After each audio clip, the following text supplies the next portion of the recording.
Vamos começar com uma prece.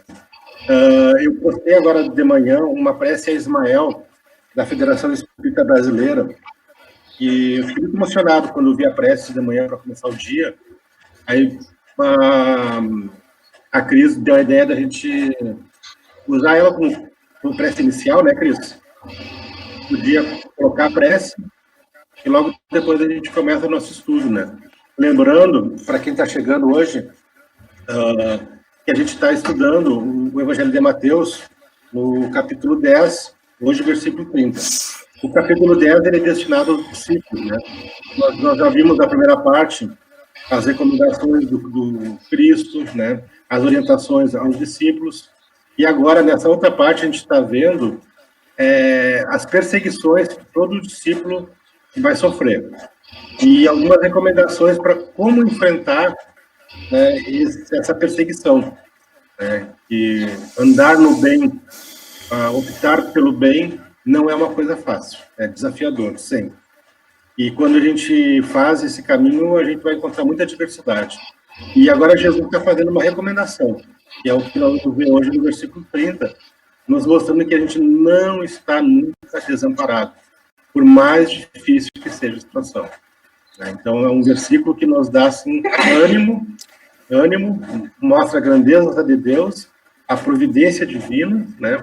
E nos dá uma outra oportunidade que é a gente ter contato também com o Antigo Testamento. Para entender algum versículo do Novo Testamento, a gente tem que viajar lá para trás, para o Antigo Testamento, que é o que o Zé vai nos mostrar daqui a pouquinho. Então, vamos fazer, Cris, a prece inicial, e depois a gente já começa diretamente com o Zé. Aí, quem quiser falar alguma coisa, tem a mãozinha aqui bem à esquerda ali, clica ali, liga o seu microfone. Bom dia, Carlos. Do Francisco Costa. E aí a gente já pode interagir. Bom dia, Carlos. Vamos começar então, Cris? Contigo. Querido Ismael, hoje me reporto a vós, anjo tutelar do nosso Brasil. Recebestes do divino Rabi a incumbência de alçar ao alto a imagem da cruz, a essência do Evangelho, a imolação de nosso Mestre, traduzida em constelação no céu da pátria do Cruzeiro. A pandemia nos visita, conclamando as nações e a humanidade a uma reflexão, a uma pausa de curso, mesmo vivo, podemos querer vir, enxergar o que está por trás de mim.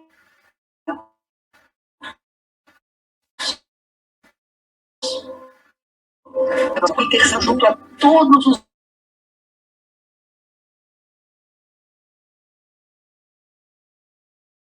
volta de um manto de paz e esperança. Os filhos de Deus e um pai não abandona seu rebento. Olha por nós, Ismael. Cuida deste Brasil, pátria do Evangelho. É chegado o momento de darmos o testemunho da confiança que alimentará a nós mesmos e as almas sedentas de irmãos de vários outros países. Somos coração e este faz verter ao corpo maior que é o mundo a seiva em sangue nos propósitos maiores do amor. Confiamos em ti, Ismael, que o verde das matas, o azul do oceano, rios e lagos, o solo bom em que tudo floresce e frutifica, seja esteio para alçarmos pensamentos ao alto, e que nós sejamos celeiro para o mundo em atos de renúncia e resignação. Confiamos em ti, Ismael. Fostes designado para ser o zelador dos patrimônios imortais, dos valores que constituem a terra do Cruzeiro. Que possamos colocar também sobre nossos braços, mobilizar os refúgios mais íntimos do nosso espírito, a encerrar fileira contigo, na sublime ação de acolhimento e consolo a todos que sofrem. Seja conosco, Ismael. Inspira-nos ações no bem, pois somos filhos diletos, embora sementes ainda imperfeitas, do bondoso jardineiro Jesus. Em nossa marcha através dos tempos, enquanto nação, temos como brasileiros o dever de considerar o valor espiritual da nossa pátria e com nossas ações e movimentos chancelarmos a vocação deste grandioso destino. Seja conosco, Ismael, fazendo vigorar na terra do Cruzeiro a doutrina de amor do Mestre Nazareno.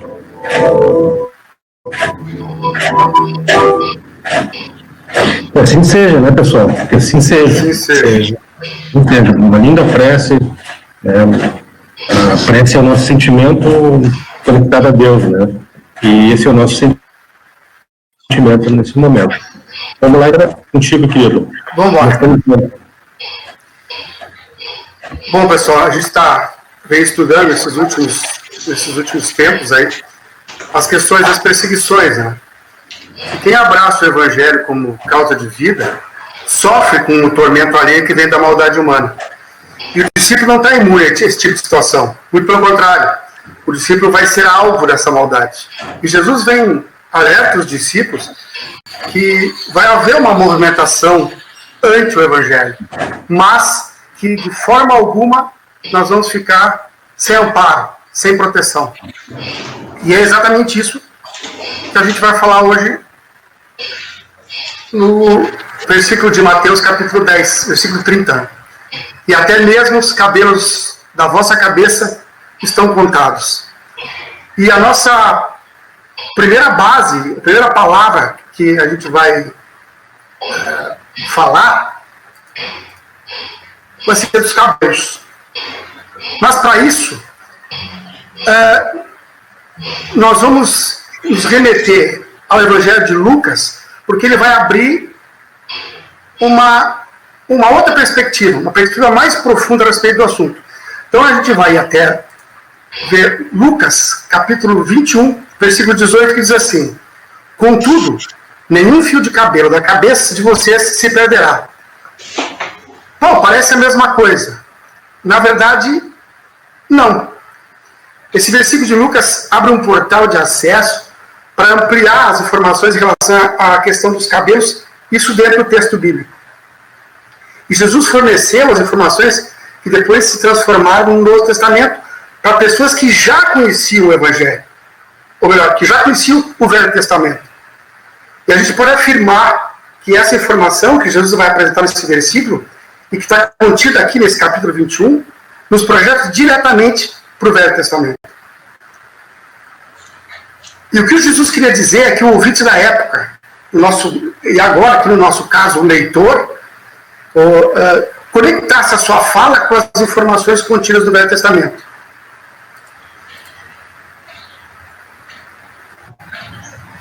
O segundo livro de Samuel trata basicamente do primeiro grande rei de Israel, que foi o rei Saul, e também do profeta Samuel. Mas ali aparece um personagem que foi o maior rei da história de Israel, o rei Davi. Então aqui estamos no Velho Testamento, segundo livro de Samuel, capítulo 14, versículo 11.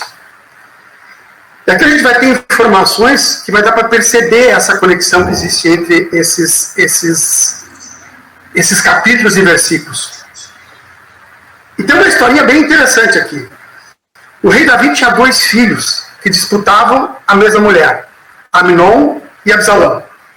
E por causa dessa disputa, Absalão mata Amnon, o que causa muita dor ao rei Davi, que estava sofrendo pela perda de um filho. E ao mesmo tempo também sofria pela dor do que o outro criminoso, quem matou, também era seu filho. E Joabe, que era um membro do exército do rei Davi, ele cria uma situação para forçar o rei Davi a tomar uma atitude em relação ao filho assassino. Então ele chama uma mulher uma mulher com o povo de Israel, e dizer o seguinte: vai lá procurar o Davi, que é o grande juiz das causas, né? E vai dizer o seguinte: um filho meu entrou em atrito com outro filho meu e matou o irmão. E agora os meus parentes querem vingar a morte do meu filho que morreu, matando dessa forma o meu filho assassino. E eu não quero que eles matem o meu filho, porque senão eu não vou perder um filho só, vou perder 2. E essa causa vai comover profundamente o rei Davi, porque ele estava vivendo a mesma situação. E a passagem desse versículo 11 do capítulo 14 vai dizer assim: ela disse: por favor, queira o rei lembrar-se do Senhor seu Deus, para que o vingador do sangue não agrave a desgraça matando meu filho. E aí o rei responde: pela vida de Deus, disse ele, não cairá um só cabelo da cabeça do teu filho. O que o rei Davi está dizendo? Juro por Deus que eu não vou deixar que ninguém faça nada com o teu filho que está vivo. Então ele está dizendo assim: a partir de hoje, o seu filho está sob a minha proteção. Porque ele era o rei, ele tinha o poder para isso. O rei protegendo o filho que erra, o rei protegendo o filho criminoso. Interessante isso, né? Então, lá no primeiro livro de Reis, capítulo 1, versículo 52, nós vamos falar também do rei Salomão, que era filho de Davi. E aqui tem uma trama, porque um dos filhos do rei Davi era o principal candidato a herdar o trono do pai, que concedeu o trono a um outro filho chamado Salomão. E isso causou uma revolta naquele que foi preterido, né? Então, a partir do dia que o Salomão assume o trono, o irmão que foi preterido ficou com medo que Salomão o matasse. Porque, na verdade, Salomão sabia das pretensões do irmão, que também queria ser rei. E aí alguém foi até o rei Salomão e relatou o medo que assombrava o irmão do rei. Ele contou essa história e Salomão responde o seguinte: se ele se mostrar confiável, não cairá nem um só fio de cabelo da sua cabeça, mas se nele se descobrir alguma maldade, ele morrerá. O que Salomão está dizendo? Se ele se comportar como meu súdito, ninguém bota a mão nele. Agora, se ele se afastar da minha proteção, ele vai ficar solto à própria sorte. E ele tem muitos inimigos. Se ele se afastar de mim, eu não posso fazer nada, eu não posso proteger. Então a gente viu nessas duas passagens do Velho Testamento que mencionam os dois maiores reis de Israel, o rei Davi e o rei Salomão, em que eles dão garantias de que seus súditos estarão sob sua proteção.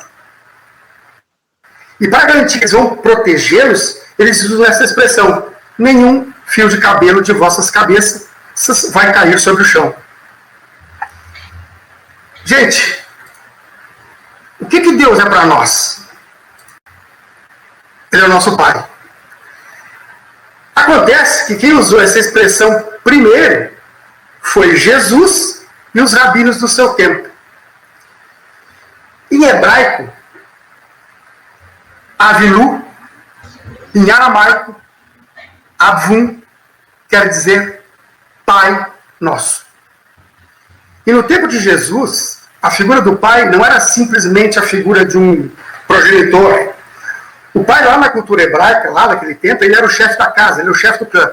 Era ele quem governava, ele era o rei da casa. Então, o rei da nação era o pai de todo mundo. E nessa perspectiva que a gente faz, Deus sendo o pai, também é rei. Só que é o rei do universo. E o hebreu, lá do tempo de Jesus, enxergava assim Deus como rei. E é por isso que lá no Salmos, capítulo 69, versículo 4, Davi vai dizer assim: aqueles que, sem motivo, me odeiam, são mais numerosos do que os cabelos da minha cabeça. Os meus inimigos contam mentiras a respeito de mim. Eles são fortes e querem me matar. Eles me forçam a devolver o que não roubei. O Aloysio diz que o Salmo é um poema oração. Se é uma oração, quando ele diz isso, ele está se dirigindo a Deus. Quando ele diz que tem muitos inimigos, ele está querendo a proteção de Deus. E para pedir a proteção de Deus, ele menciona o juramento que todo rei fazia em relação aos seus súditos. Que Deus não permita que nenhum dos fios dos cabelos caia de sua cabeça, porque ele está sob a proteção de Deus. Então, o tema do estudo de hoje é a proteção divina. Quando Jesus diz no Evangelho de Mateus lá que até os fios de cabelo da nossa cabeça estão contados, é porque nós estamos sob a completa e absoluta proteção de Deus. A questão é entender como é que se dá essa proteção.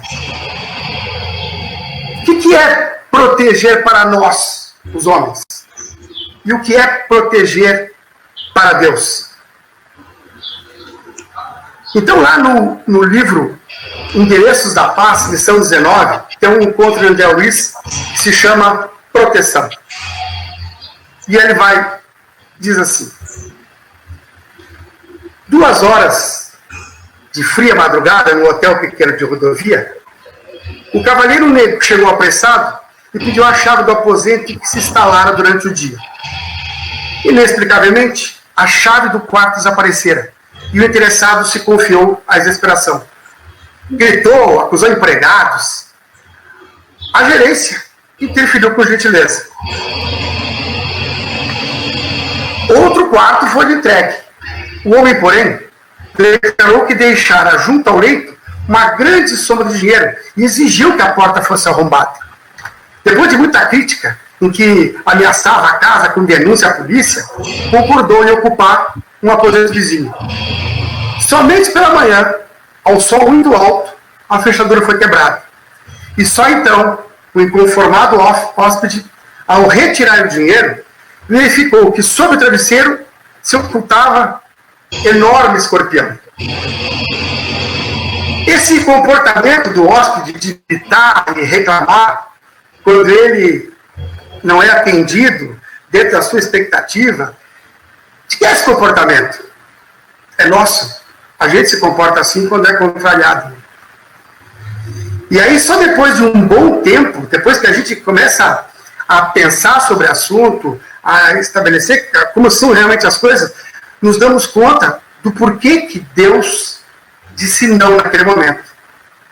É que, na verdade, Ele queria nos proteger de algum perigo ou de algum inimigo. A gente, às vezes, não compreende as formas que Deus age na nossa vida. E quando a gente é contrariado, a nossa primeira reação é dizer assim: por que está acontecendo comigo? Então, Emmanuel, no livro Recados do Além, capítulo 27, o pastor conta uma história. Diz assim: o pastor aproximou-se do Divino Mestre e perguntou: Senhor, desse-me um rebanho para guardar. Que farei da ovelha doente quando não possa seguir-nos? Carregarás a ovelha doente junto ao teu próprio coração, poupando-lhe esforço. E se a ovelha foge? Como proceder quando vejo alguma a transviar-se, correndo para os matagais, como se nos detestasse o caminho? Devo deixar o rebanho a fim de buscá-la? Não te afliges, respondeu o Senhor. Confia na providência divina. Se alguma ovelha fugir, não abandones o rebanho no intuito de procurá-la. Segue com paciência para adiante, porque Deus já te concedeu o servidor que a trará de volta. Quem, Senhor? Quem fará isso por mim? O mestre endereçou a todo o rebanho um sorriso de bênção e rematou: não te esqueças de agradecer a tarefa que Deus reservou ao teu cão.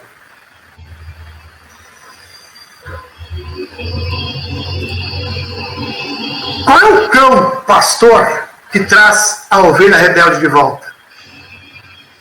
O Aloysio conta que um amigo deles em comum com o Chico perguntou para Chico qual era o que cão pastor era esse que trazia a ovelha rebelde de volta. E o Chico respondeu: o cão da dor traz a ovelha de volta ao pastor entre os dentes. Os dentes da dor e do sofrimento não matam o espírito. O que mata o espírito são os dentes do lobo do vício, da sexualidade exacerbada, da avareza, do ódio, do egoísmo e do preconceito. Esses são os perigos dos quais Deus nos protege através do cão pastor de uma enfermidade física, de uma dificuldade financeira, de uma perda afetiva. E a gente nem sempre compreende essa proteção de Deus. Então a gente precisa que a espiritualidade superior, agindo em nome de Deus, nos dê de vez em quando uma sacudida para nos tirar dessa espécie de transe e nos trazer de volta à lucidez. Então assim, Deus está sempre presente na nossa vida. Ele está sempre nos protegendo. Nós estamos cercados dessa providência. Pessoal, quando alguém quiser fazer alguma observação, por gentileza. Então, lá no livro... Eu queria fazer um comentário, Zé, importante aqui no que está falando ali, do cão, né? É muito oportuno para os dias que nós estamos vivendo hoje, né? Exatamente. Está todo mundo contrariado em algum sentido, né? Porque suas vidas, do mundo todo, né? Foi convocado a fazer uma pausa para profundas reflexões, né? E a gente, nesse momento, a gente tem que lembrar que a gente tem que se colocar diante dessa pandemia, né? Diante de Deus, para que a gente tire lição disso, né? E nesse colocar-se, se situar nesse processo de pandemia, a gente tem que lembrar que a gente é ovelha e não pastor. Nós não podemos nos colocar diante de Deus como a coisa mais importante que tem nesse momento. Nós temos que nos colocar diante de Deus como ovelha que somos, né? A gente não é pastor diante de Deus. A gente é ovelha. E lembrar que esse cão feroz, né, que é o processo da pandemia, vem para nos ensinar e tirar muitas lições, né? Como disse a prece no início ali a Ismael, é um momento em que a gente está parando, o mundo todo foi convidado a fazer uma reflexão. E essa reflexão tem que nos aproximar de Deus.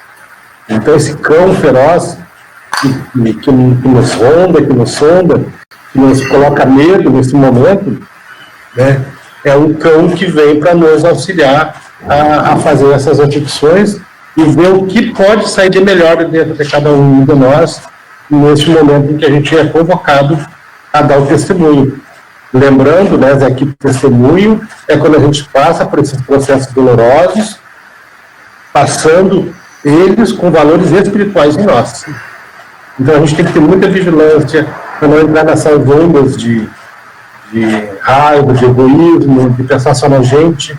Eu estava comentando com o Felipe Mascarenhas, que antes de nós começar o estudo, de que logo no início desse processo da pandemia, a gente já estava meio que sentindo que a coisa ia ficar bem complicada, pedimos no nosso evangelho que a mensagem viesse para nortear o nosso pensamento, a nossa atitude, né?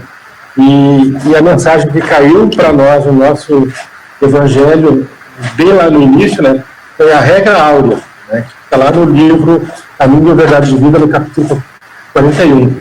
E a regra áurea é: amarás o teu próximo como a ti mesmo. Então, que todo o movimento nosso, que está tendo agora, por intermédio desse cão, né, chamado coronavírus aí, Covid-19, né, que seja para nos levar a lembrar da regra áurea como nosso maior testemunho desse momento. O testemunho, eu volto a dizer, São valores espirituais que mostramos em nós mesmos. E o valor que nós temos que mostrar em nós mesmos neste momento é de amar ao próximo como a si mesmo.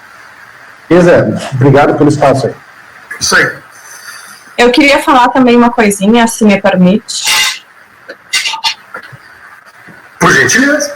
Então, o seguinte, eu acredito que é bem interessante a gente trazer uma partezinha que ficou bem marcado para mim na live do Felipe Mascarenhas na quinta-feira.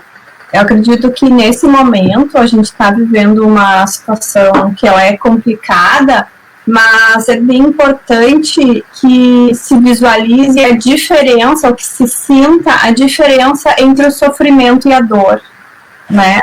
Todo mundo sente a dor, mas como é que eu estou digerindo essa dor? Eu estou sofrendo ou eu não estou sofrendo? Quem sabe o meu sofrimento possa mostrar que vamos fazer uma brincadeira, que o meu nível de resignação ainda não está no aceitável, né? Então, assim, é confiar, é olhar para frente e saber que sim, nós passaremos por dores, nós estamos aqui para isso, mas que não necessariamente eu vou ser vítima, eu vou sofrer, né? Então, é a questão do encarar o desafio e saber que essa é a reação por alguma ação que a gente fez no passado. Pode ser um passado mais próximo ou mais distante, mas nós não somos vítimas, né? Seria isso. Felipe Mascarenhas, está com a mãozinha levantada. Isso. Duas coisas. Só para retificar que isso que eu falei, eu citei o livro errado. Eu falei do livro do Jason de Camargo, quando eu falei isso que Cris falou, eu falei da Educação dos Sentimentos, mas é o segundo livro do Jason, que é a continuação. Essa diferenciação que ele faz entre dor e sofrimento está no livro Caminho das Virtudes. Depois eu posso até tirar uma foto e postar no comentário, mandar pro pessoal aí. Mas eu queria falar algo bem nessa linha também. Pensando em tudo que ele estava falando aqui, muito bacana essa retrospectiva toda, mas lembrar o seguinte também, que a gente está sendo chamado, como o Éder também estava falando, e eu fiquei pensando muito assim, como que a gente precisa aprender a viver as experiências que a vida nos traz. Por exemplo, chegam ciclos de experiência na nossa vida. Por exemplo, nós estamos nos aproximando do outono agora. E aí, a gente pode entrar na experiência de negar o outono. Dizer, não, eu não quero. O outono, para mim, não existe. E eu vou seguir a minha vida como se eu estivesse no verão. Então, aí, a natureza, o ciclo da vida chega para que nós vivamos uma experiência, no caso, agora, uma experiência desafiadora, dolorosa, uma experiência coletiva e individual, tanto individual quanto coletiva, e a gente como que a gente vai se portar diante disso? Se recusando a aprender com essa experiência, se recusando a compreender que ela é para o crescimento individual e coletivo nosso, ou vou olhar para a vida e compreender que, como o Hélio está falando, aqui eu sou ovelha, eu vou seguir com o aprendizado, vou seguir a condução do mestre, vou caminhar com ele, né? Se essa experiência está chegando na Terra, e se Deus é esse Pai amoroso, como a gente estava vendo, e cuida de nós, a experiência que está chegando é para o nosso aprendizado, a gente precisa atravessar ela. Como que eu vou escolher vivenciar essa experiência? Como que eu vou escolher atravessar essa dor? Aí vai também do foro de cada um de nós, do foro íntimo, né? Cada um de nós vai fazer as escolhas de como atravessaremos, com oportunidades de crescimento espiritual, de ascensão, de aprendizado, ou na revolta, na rebeldia, ou na negação da oportunidade de auxílio, de fraternidade, enfim, de desenvolver valores em nós. Quais os valores e pensando muito nisso também. Quais os valores espirituais que eu vou oferecer nesse momento, né, Felipe? O que eu já tenho, né? Isso. Muito boa reflexão. Mas a imagem, talvez, uma das imagens mais emblemáticas de tudo isso, e esse versículo, ele não pode ser mais apropriado para o momento, é a imagem do chefe da Igreja Católica, na Praça de São Pedro, absolutamente sozinho, se conectando com Deus.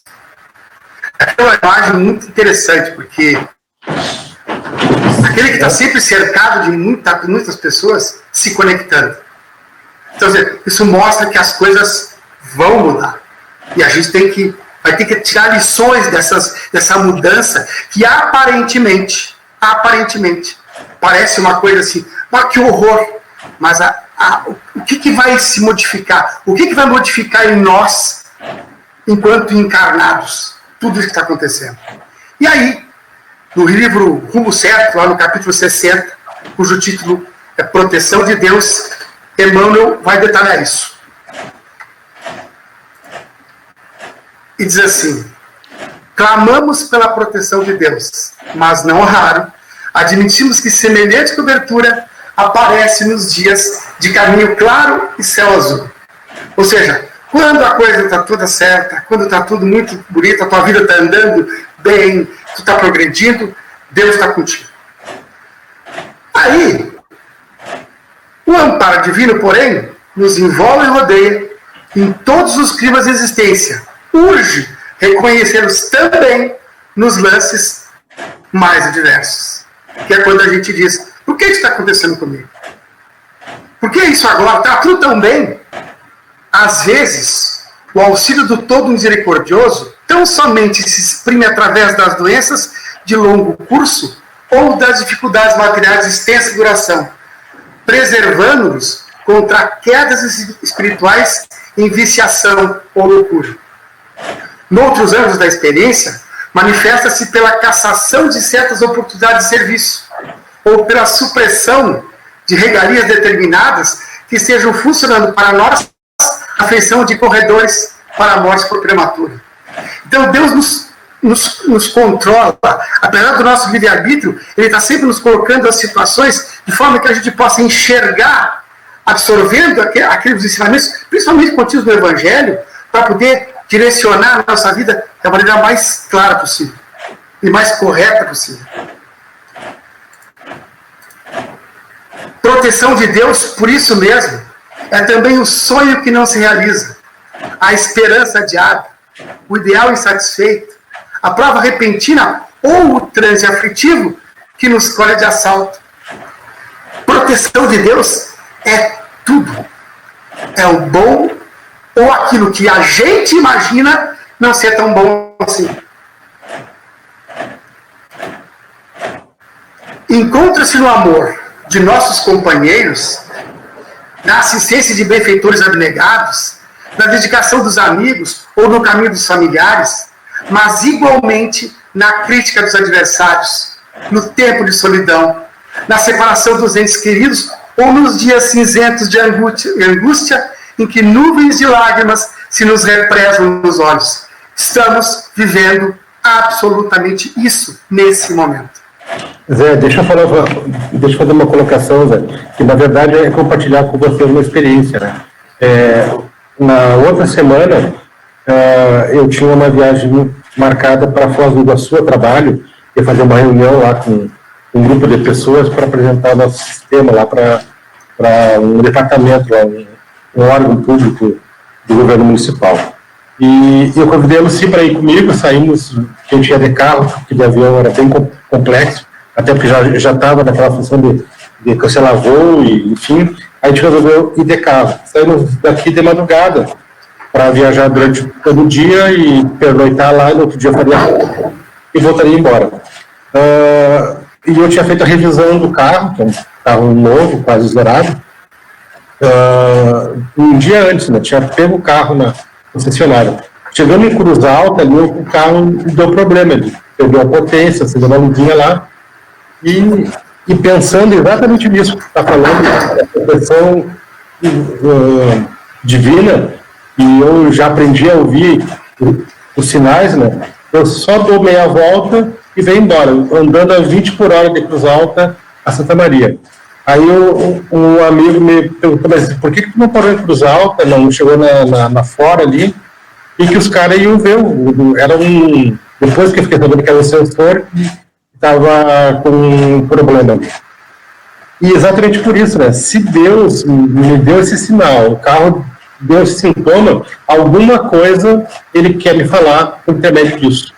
E na mesma hora eu fui obediente, né? Voltamos direto para Santa Maria. Agora, há poucos dias atrás, a moça que ia me receber lá para fazer reunião, que cancelou, entendeu que eu estava com um problema no carro, que eu liguei para ela dizendo que não ia poder estar. Ela me disse que foi a melhor decisão possível, porque um dos membros que estariam na reunião está com coronavírus. Já estava contaminado naqueles dias e possivelmente eu ia estar em contato direto com esse vírus, né? Não estou imune, mas naquele momento Deus não queria que isso acontecesse comigo.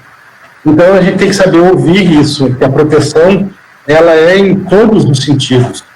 E a gente tem que tirar essas lições, esses proveitos, dos mínimos detalhes, né? Porque a proteção divina, como tu falou lá no slide anterior, é para todas as estações, como diz o Felipe, é para o outono, é para o inverno, é para o verão, é para em qualquer momento da nossa vida. Era isso que eu queria compartilhar com você. Tá ótimo.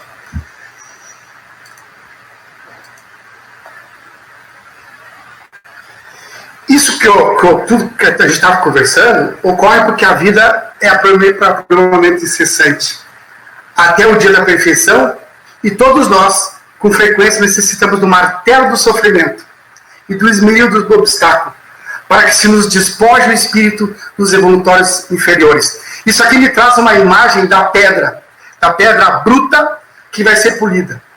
Então, Deus nos coloca tanto os sonhos que não se realizam, as esperanças que são adiadas, os nossos ideais que não vão acontecer naquele momento, e também em todo o amor que nos cerca, vai nos pulindo, nós vamos evoluindo nesse caminho.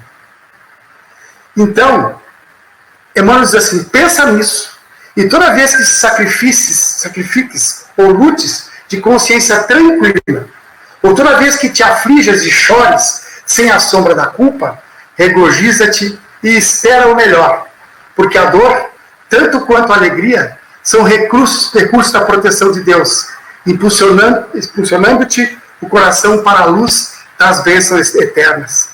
Aquele que procura viver no Evangelho de Jesus e nos preceitos que Deus nos oferece, nas bênçãos, e observa essas bênçãos, ele deve sempre esperar o melhor. E é isso que a gente tem que fazer. A nossa vibração tem que ser a melhor possível sempre. Bom, nós agora vamos analisar uma outra palavra, dando sequência ao nosso versículo. A próxima palavra que a gente vai analisar é cabeça. Cabeça em hebraico é rosh. No hebraico, a gente já falou sobre isso, uma palavra tem vários significados, né? E rosh também tem vários significados. Vai significar liderança, governo e autoridade. E lá no livro Gênesis, capítulo 24, versículo 65, tem uma passagem de uma cena de amor, que é o encontro de Rebeca com o filho de Isaac, filho de Abraão, quando eles se encontram pela primeira vez na beira de um poço. E aí, ele pergunta assim ao servo, a Rebeca pergunta ao servo dele, quem é aquele homem que vem pelo campo ao vosso encontro? E o servo disse, esse é meu senhor. Então, tomou ela o véu e cobriu-se.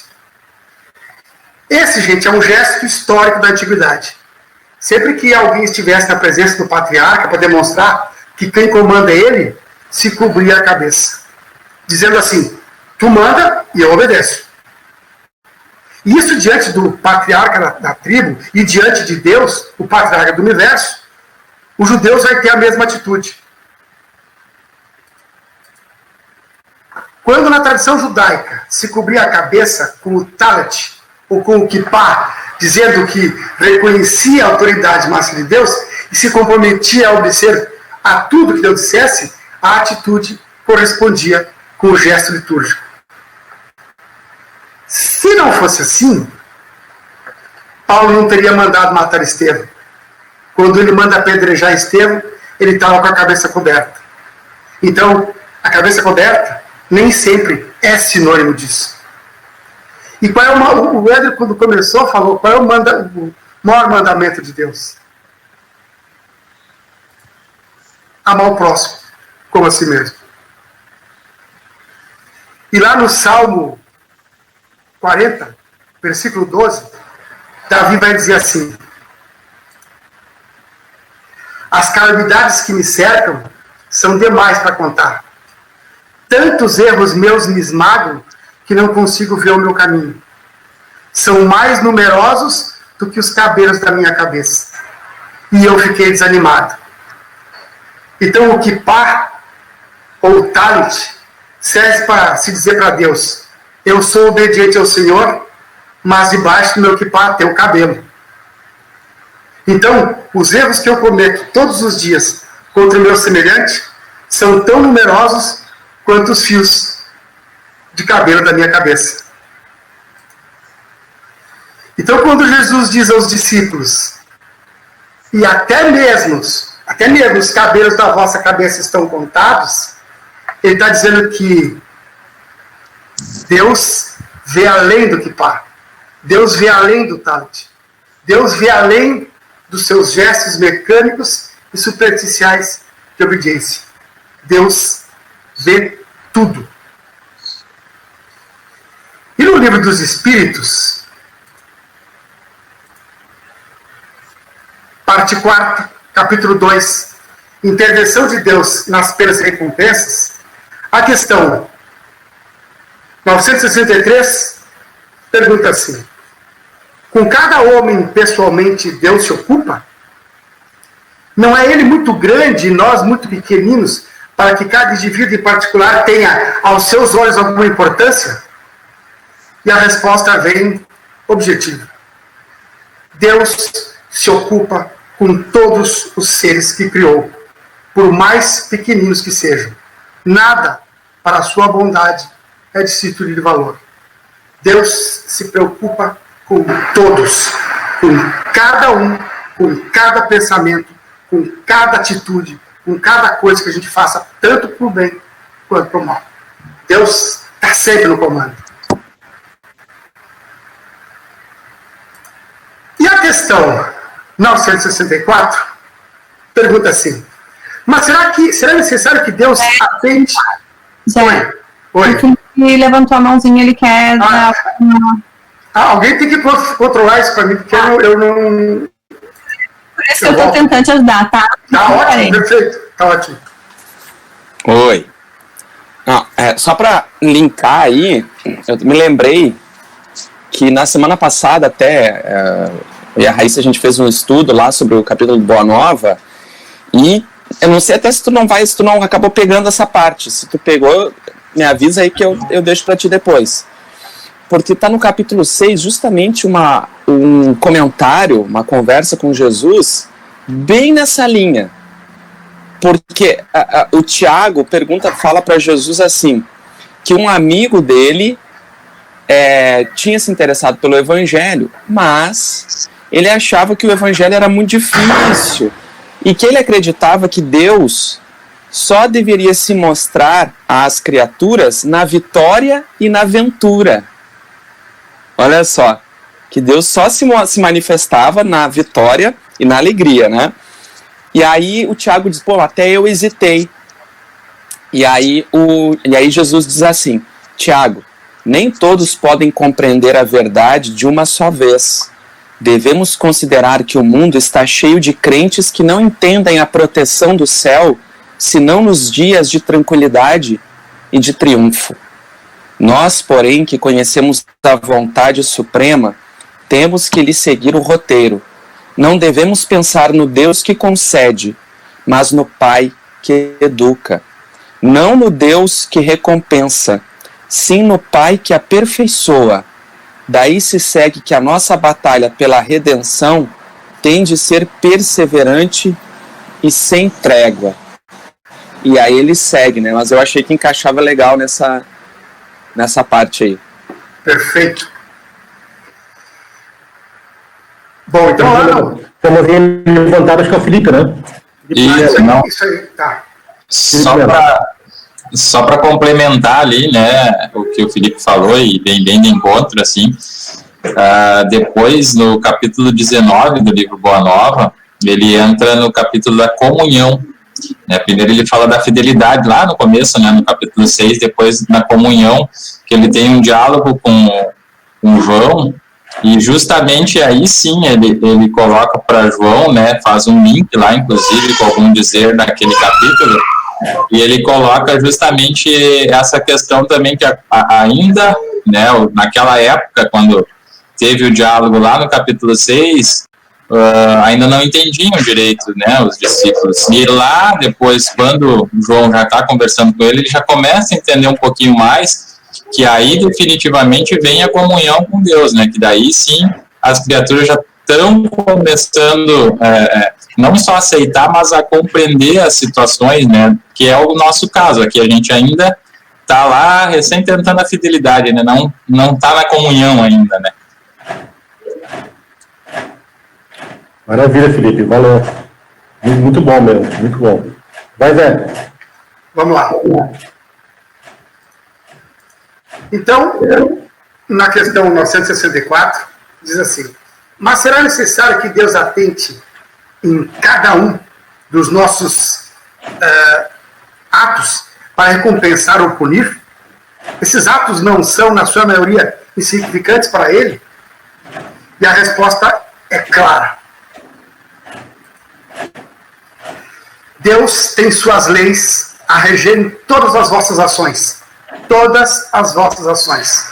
Se as violais, vossa é a culpa.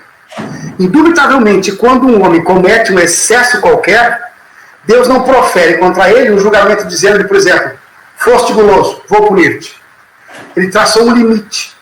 As enfermidades e muitas vezes a morte são a consequência dos excessos. Eis aí a punição. É o resultado da infração da lei.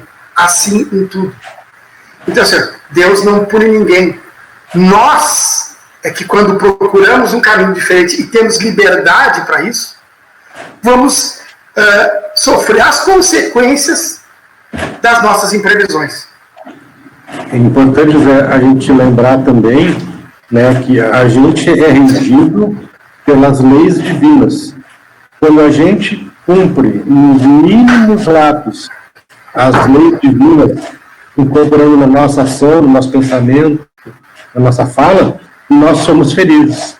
Quando nós nos afastamos da prática das leis divinas, nós nos tornamos infelizes. Por isso a nossa imperfeição.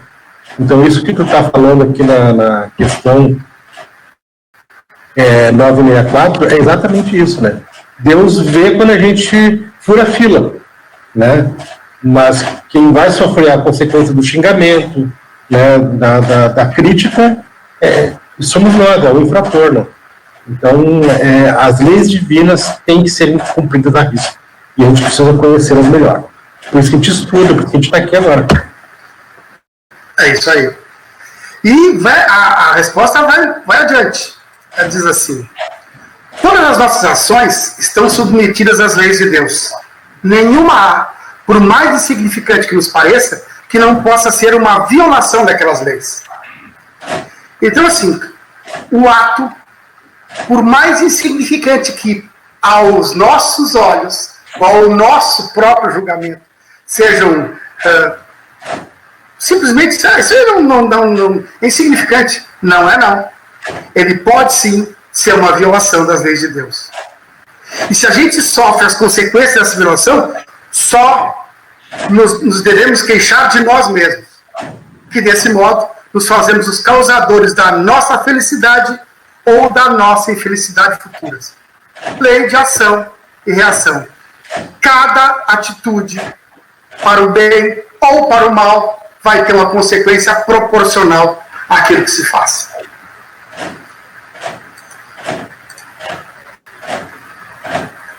Assim, Estamos constantemente em presença da divindade. Não há uma só de nossas ações que possamos subtrair ao seu olhar. Nosso pensamento está em contato com o seu pensamento. E é com razão que se diz que Deus lê nos mais profundos recônditos do nosso coração. Estamos nele como ele está em nós, segundo a palavra do Cristo. Para entender a sua solicitude sobre as menores criaturas, ele não tem necessidade de mergulhar seu olhar do alto da imensidade, nem deixar sua morada de glória, pois essa morada está em toda parte. Para serem ouvidas por ele, nossas preces não precisam transpor o espaço e nem serem ditas com voz retumbante, porque incessantemente penetrados por ele, nossos pensamentos nele repercutem. Isso aqui Zé, a Raíssa está com a mãozinha levantada ali. Oi, vamos lá. Então, estava lendo ontem uma mensagem de Joana de Ângeles que fala sobre desejo, gozo e bem-aventurança. E aí Joana fala que o homem tem necessidades reais e imaginárias. Então, as necessidades reais são aquelas pertinentes à nossa evolução. E as imaginárias são aquelas que a gente cria para ter o prazer, para ter a alegria momentânea.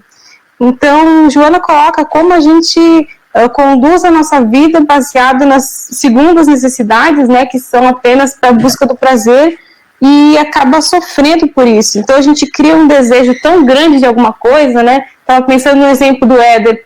O Éder poderia ter criado um desejo tão grande de chegar no destino que isso ia causar um sofrimento muito grande caso ele não chegasse ao destino. Então, esse é o desafio que a espiritualidade nos apresenta para a nossa evolução, de saber enxergar qual é a nossa necessidade no nosso processo de evolução.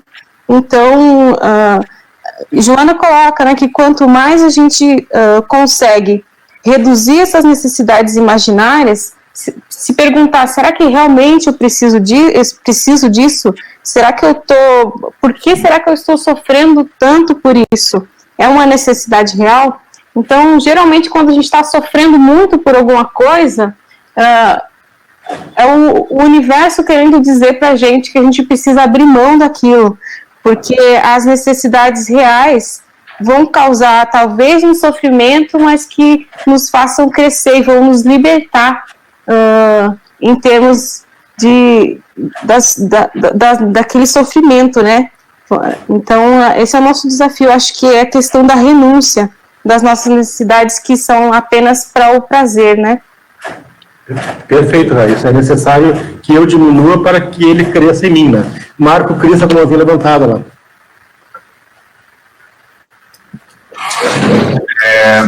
Eu só queria complementar essa resposta do Zé, porque nessa resposta, não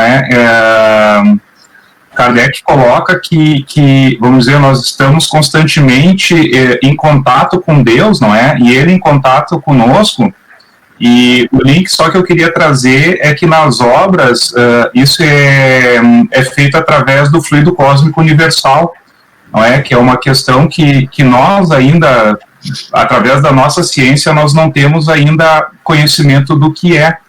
Mas constantemente nas obras é dito que o fluido cósmico universal, ele é, isso mesmo, evolução em dois mundos, Felipe. O fluido cósmico, ele vamos dizer, por onde se transporta, no caso, o pensamento de Deus, e por onde as nossas preces, a nossa conexão com Deus, com as outras pessoas, ele é feito, não é? Então, nós estamos mergulhados nesse fluido cósmico universal e ele faz, então, o caminho, não é? Então, como diz ali, né, para ser ouvidas por ele, nossas preces não precisam transpor o espaço, nem serem ditas com voz retumbante, porque incessantemente penetrados por ele, nossos pensamentos nele repercutem. Então, esse é o link que eu queria trazer, que isso é feito através do fluido cósmico universal. Maravilha, Marco. Excelente, excelente. Felipe, vai aí, Felipe Bascarenhas. Não, eu estava esperando mesmo um momento para poder tocar nesse assunto que o Marco também trouxe, né? E que já estava sendo trazido pelo Zé também do Livro dos Espíritos aí. porque essa compreensão de que o universo inteiro, ou o multiverso, está completamente mergulhado no fluido cósmico universal que permeia tudo, e que como o André Luiz traz, né,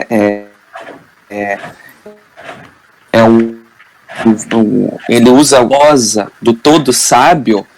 Então aí a gente entende como que é isso de que Deus sabe, que Deus vê, que Ele está presente, porque nós estamos mergulhados nisso, que é a presença constante de Deus.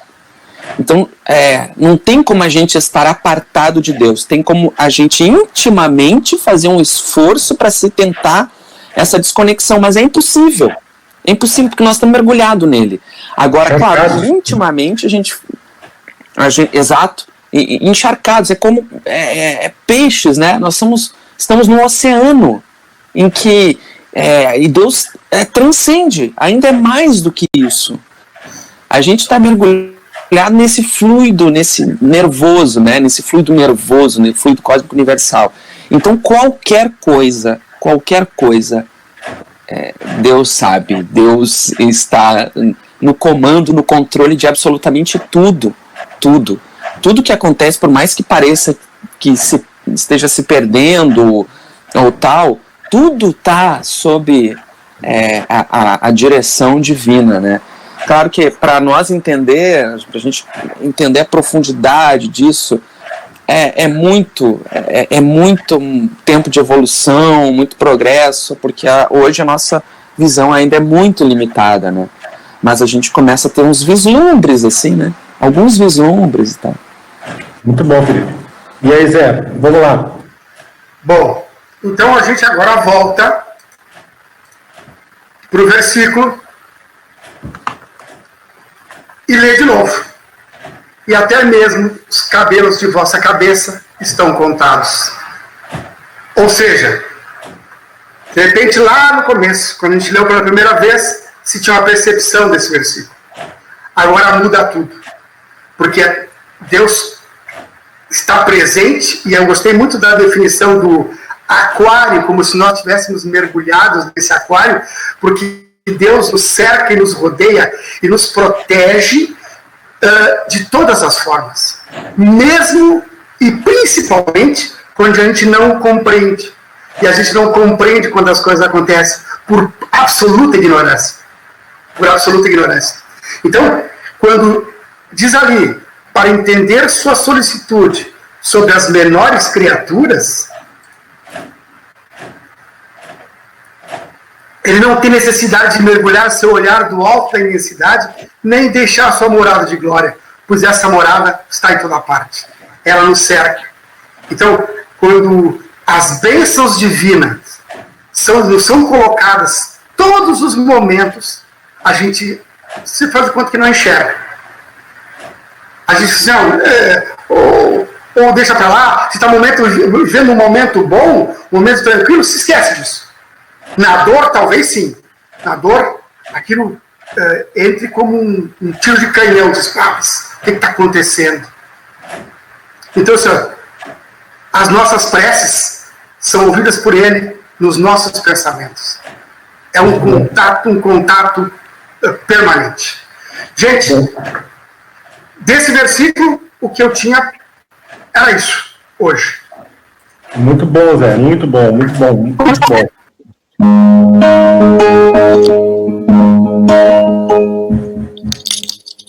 Deixa eu subir o microfone aqui.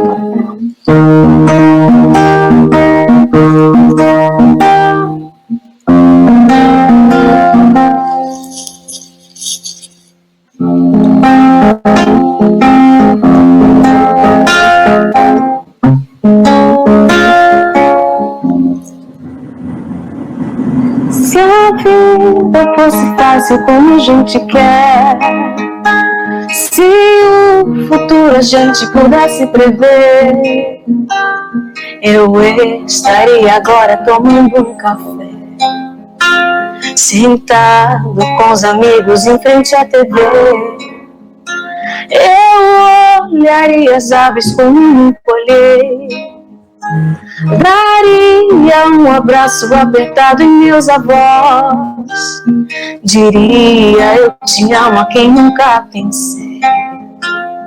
Talvez é o que o universo espera de nós.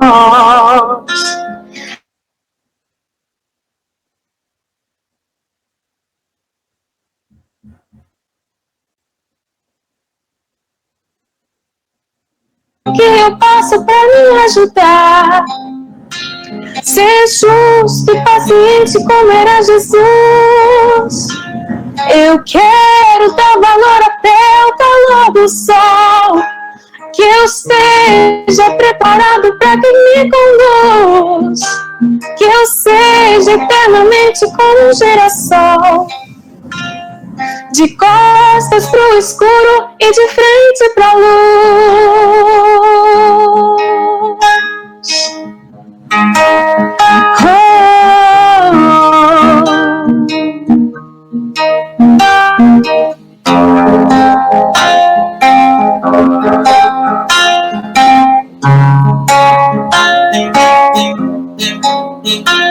Eu olharia as aves como um colher, daria um abraço apertado em meus avós, diria eu te amo a quem nunca pensei.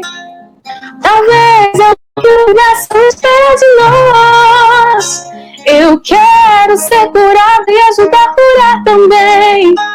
Eu quero ser melhor do que eu nunca fui, fazer o que eu posso pra me ajudar, ser justo e paciente como era Jesus. Quero dar valor até o calor do sol, que eu esteja preparado pra quem me conduz, que eu seja eternamente como um girassol, de costas pro escuro e de frente pra luz, e de frente pra luz, e de frente pra luz.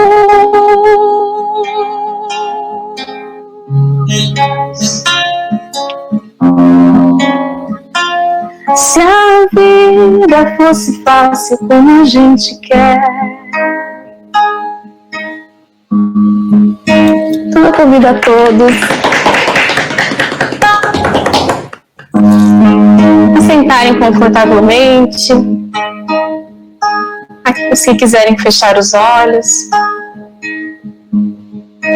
e sentir o nosso amigo espiritual, aquele que foi convidado a nos guiar durante toda a nossa vida. Nesse momento em que nós buscamos a paz, nós buscamos a fé, os nossos irmãos espirituais, o nosso mentor,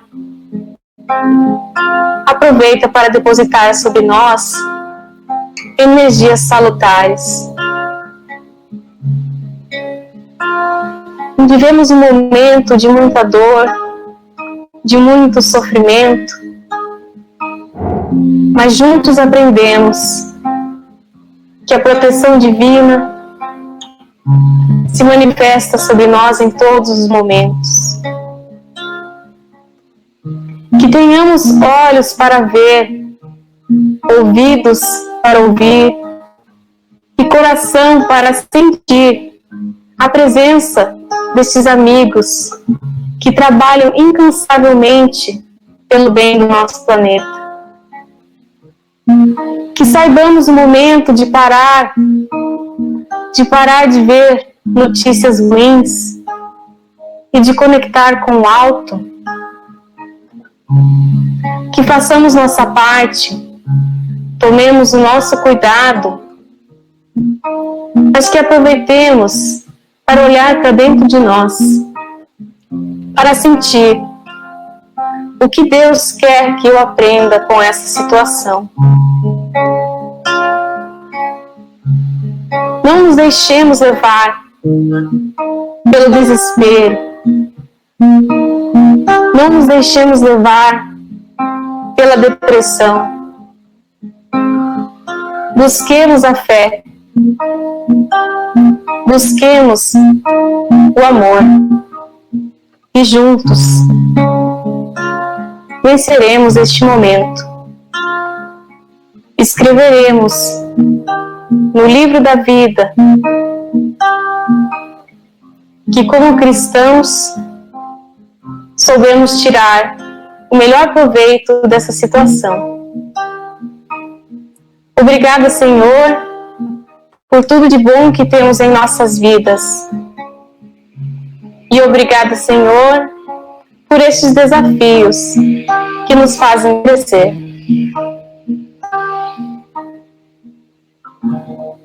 Que assim seja. Que assim seja. Que lindo, Raíssa. Né? Que manhã maravilhosa. Obrigado, Zé, do fundo do coração, pelo trabalho. A todos aí. Eu vi que o Carlos chegou por último ali agora. Felipe, obrigado. Que Jesus nos abençoe, que a gente mantenha esse contato lindo